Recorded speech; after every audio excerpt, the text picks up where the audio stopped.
Si Vanessa ay nasa edad 30 at si Daryl ay nasa edad 37. Matagal na silang magkakaibigan.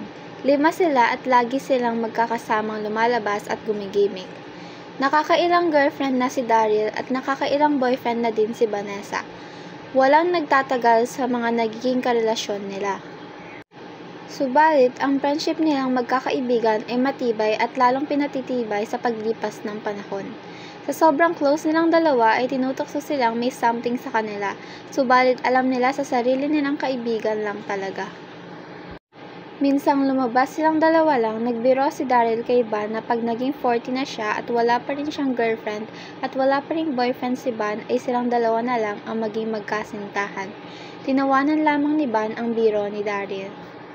Naging 40 si Daryl noong nakaraang linggo. Wala pa rin siyang girlfriend at wala pa rin boyfriend si Van. Lumabas sila at niyaya ni Daryl na tumingin sila sa jewelry shop at nagpatulong siya kay Vanessa na maghanap ng bracelet.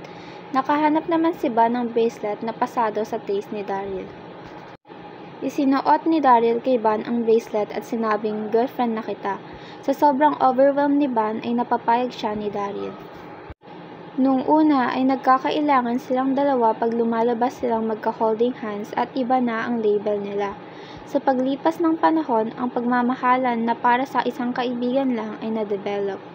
Birthday ni Van at nagulat siya sa surprise party na ibinigay sa kanya na ginanap sa rooftop.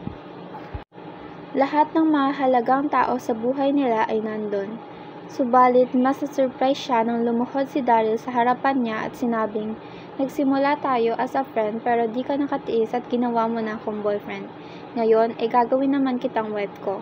Will you marry me?" Nag-yes naman kaagad si Van na naluluha na sa galak at tinanggap ang singsing.